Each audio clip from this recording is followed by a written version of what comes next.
Welcome back to the Bridgeton Beacon as we join Meg McCormick Horner, Bob McCormick, and PJ Ritter III as they continue their walkthrough of the PJ Ritter Company location on the banks of the Cohansey River in Bridgeton, New Jersey. You talk about the 100 Ritter workers who served in World War II, and I think 3 didn't make it home. When I was here, they were all World War II veterans, these folks. And the women, too. Like Hannah Penfield operated all types of volunteer things through the hospital. She was in personnel. You know, the United States, it was the war effort, the whole country. It's just like you see in the movies about the time that everyone put their shoulder to it and worked together. And the families here, the Wolberts, Miletas, but I want to talk about 2 brothers, Frank and Mike Bertolini. They were a bit me. You know, a young guy works at place as a summer employee. He's just one of those summer kids. Get out of my way, kid, you know. Get out of college, you got a piece of paper. You know nothing, basically. But you learn everything on the job. And I was tasked one time with down just this way where Mike was foreman. Product was coming out. He's making sure everything's done correctly. He always wore white outfits and a white hat. And I was told to get numbers from him. And I thought, Mike Bertolini would holler at Mr. Funky if he came down and interrupted him at his work, let alone me, who 2 days ago was graduating from college. You had to earn their respect. And so I thought, and Mike always had a red face. I mean, he was a corporal in the Marines in the South Pacific, fought in the big battles. So I went up to him and I said, Mike, when you got a minute, will you talk to me? And he just looked. I said, I'll be around. I'll watch for when you're free. Then he was free, and I went up to him, and I said, Mike, I'm just a kid. I know nothing. You fought in the war. You've had all this experience here, and I'm not going to be able to ever succeed in this job unless you help me. He just, from that minute on, we became close friends, and we stayed close friends until he died in his 90s. I would write letters to him. He'd write back. He was a distance runner into his very old age. But developing that friendship meant a lot. And his brother, Frank, he was a calmer soul than Mike. He didn't have a red face. One time, though, I got into it with a foreman down along the river who really, they weren't doing it. They weren't getting it done. And it was going to slow everything down. And I said, what are you doing? We're never going to get this done. You got to get it done. And then, you know, I always feel badly when I lose my temper because I never really do. And then Frank took me aside. He said, Bob, you were right, but he's older than you. And you run him down in front of his workers, and that's not right. God, I knew it. And I knew it in my heart. And I went back. And I apologized to him in front of everybody and said, look, I'm very tired today and I lost my temper because you're really a good person. And, you know, and it all worked out well. So they're the kind of things you can get from people like that. And I've learned that my entire life. But like I said, every name you list in your story, I see their faces. And it was with great affection and fondness that I think about them and how much they meant to me in my life. And then I was here until I was 25. And you might call them the beginning of dark days for the company and for the city, because the Curtis Burns management was not first of all, they really weren't very good. I've come to learn that as I age through life and see what good management is. And they made some very bad decisions, which adversely affected the finances of the company. And it was a domino effect, one thing or another. Certainly federal regulations, etc. The federal government saying you can't let all that odor from the ketchup go into the town. The one thing everybody always remembers is the wonderful smell of ketchup. And that was from the spices. Yeah, and it was great.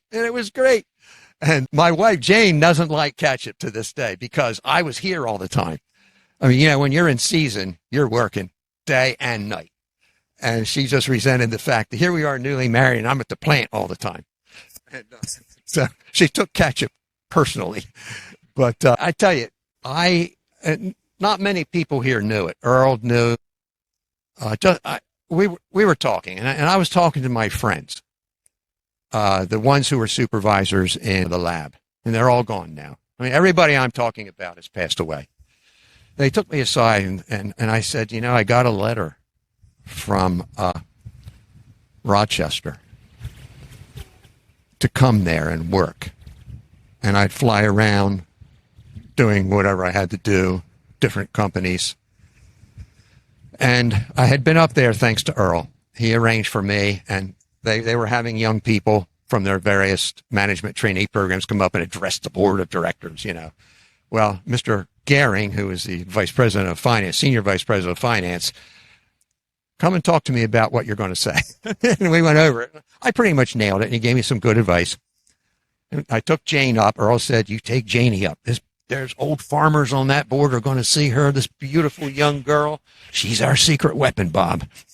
So anyway, we went up. It was a wonderful trip. Flew up on an airline owned by the corporation somewhere along the line, Agway, whomever. And it was a good experience. And it must have worked, because then I got a letter from Mort Adams, who was at the time running the show. And so I told a couple of my friends, and they said, Bob, if you go up there and your mom was pregnant with you. No, you were just born. If you go up there, your daughter's going to grow up and never know you. We guarantee you will never be home. You will be on the road all the time or in the office on every weekend. And you should really consider that. And that concerned me a great deal. So I talked to Jane about it, and she said, well, what would you do? And I said, well, you know, I was a substitute teacher my junior year, and it was really great fun. I loved doing it.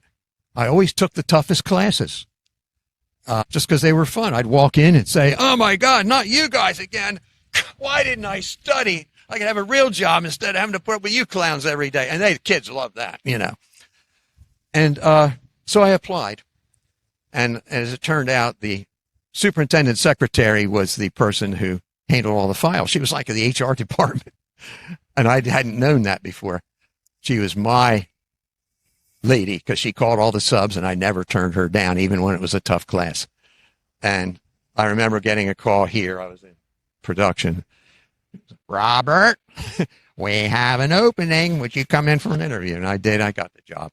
I started teaching 7th grade language arts, which was a far cry from anything I'd ever done. Sure. But we could all do that, as long as we can relate to the kids. So I left, and that was that.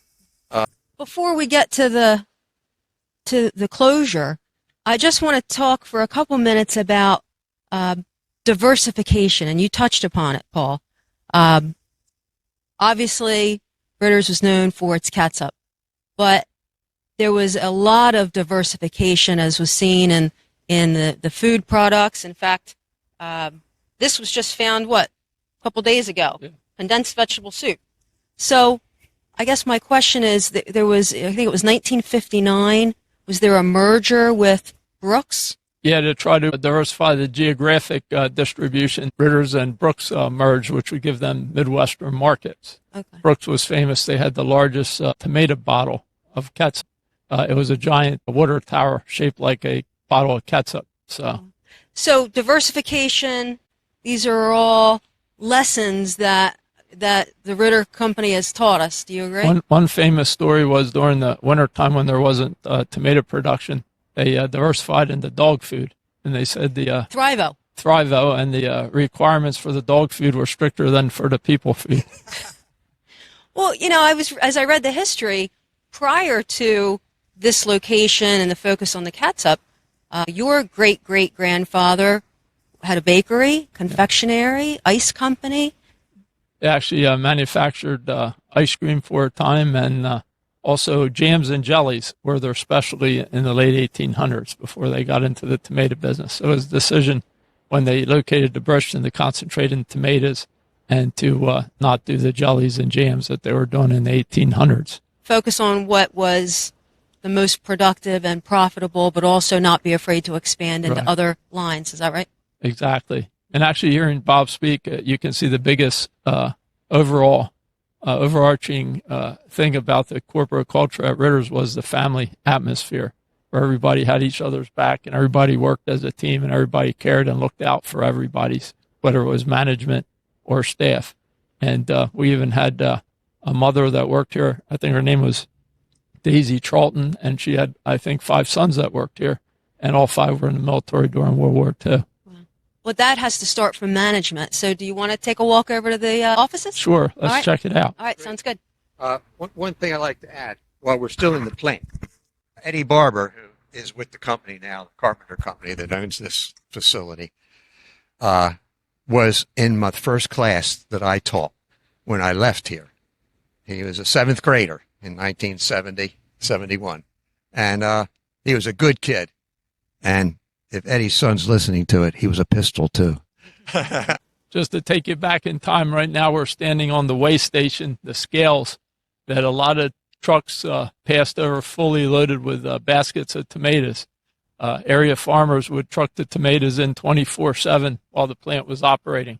I think people that grew up in the 30s, 40s, 50s, 60s, 70s remember the lines of trucks. The trucks would start here at the plant and go all the way out into up Broad Street, past the courthouse, all the way out to Hopewell Township, where Sunny Slope Farms was. Also next door to us was the Hunt's Ketchup factory. So sometimes if the machinery broke down in one factory, the trucks would be redirected to the competitor next door, because the tomatoes wouldn't last long. They had to be processed because they were picked ripe right off the vine. And many a farmer would tell the story of waiting in line for literally hours to be able to unload the tomatoes. Some of the local kids would pick some of them off the street that fell out of the trucks and have tomato fights while the trucks sat there waiting to unload. And like I said, the plant ran 24/7. They had to get the produce processed while they could so it didn't spoil. So this was a hub of activity. And this yard was full of, in the early days, it was horse and wagons with baskets of tomatoes. Later, it was trucks stacked up 111 baskets high. One time, there was a particular case where one of the trucks came through Bridgeton and took out one of the stoplights because they had it stacked too high. And the farmer pulled in with the traffic light on top of his load and a Bridgeton police car closely following behind. Another time, one of the farmers decided to take a shortcut through the Bridgeton City Park and got wedged under the railroad trestle because he had his load a little bit too high for that. But a lot of tomatoes passed over these scales over the decades. It was a major contributor to the local agricultural economy. You know, we talked about Brooks, and your dad was in the management, the marketing side, everything with Brooks too. Great guy.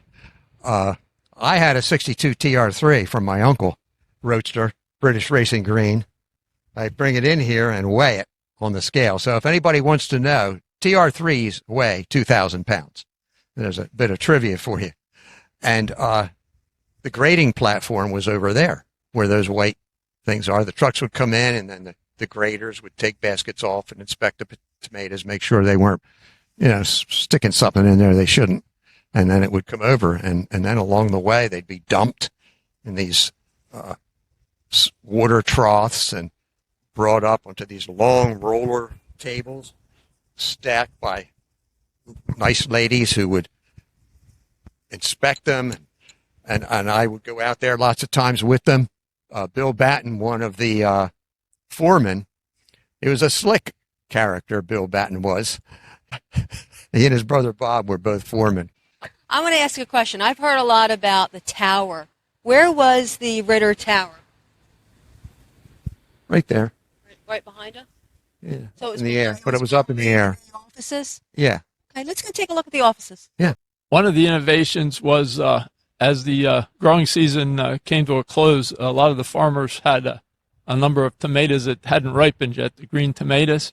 So the idea came about for the green tomato relish, which was another popular product, was to use those green tomatoes and put them to good use. So they got some recipes from the Amish for green tomato relish, and that became one of their very popular products. This was my grandfather's office, and before that, his brother Bill's office, up on the third floor of the brick office building at the plant complex. And it was from here that he operated the company for many years, along with his brother before that. It was dark red curtains, dark red carpet, and Mr. Ritter would sit at his huge desk, cigar often, and a bright banker's light shining down on his paperwork. No other real lighting. It just always impressed me how he was just, that was it. He was focused on that. You almost didn't want to interrupt him because it looked so, Then all the other executive offices were down that way. Down these railroad tracks, the Central Railroad of New Jersey would bring boxcars in to deliver product throughout the country, especially east of the Mississippi. And also tank cars of corn syrup would come in to be used as a sweetener in the ketchup process. So a lot of boxcars took a lot of product down these rails all over the East Coast.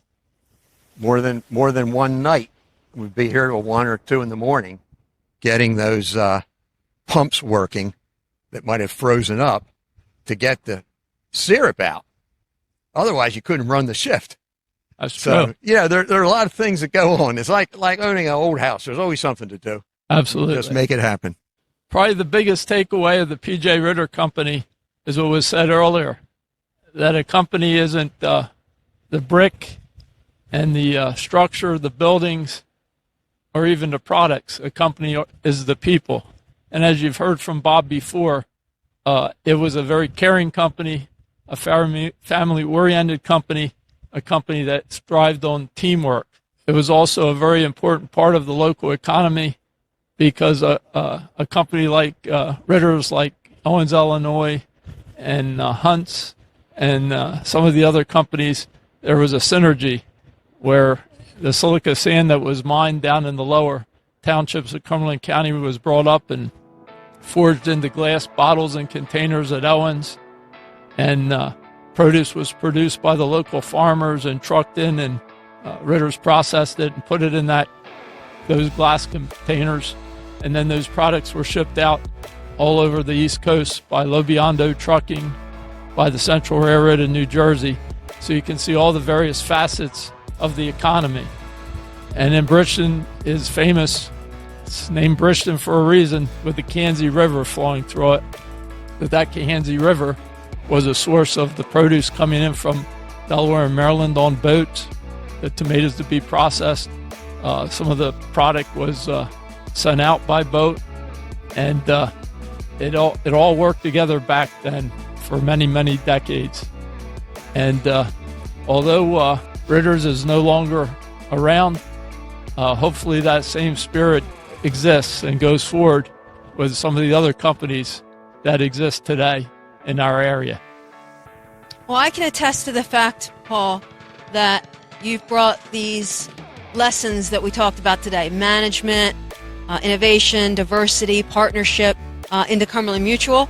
And we'll be talking again shortly when we do the 180th anniversary edition of Cumberland Mutual Fire Insurance Company. So I want to just end by thanking you, Paul, for taking the time to give us a tour here today. And thank you, Dad, for sharing your stories that I know mean so much to you and so much to many of the people of the town. So thanks again. Thank you very much. Barber, who showed us in and set things up. His son works for you. My daughter works for you. Her grandfather worked for your relatives. It all goes on and on. It's all about family.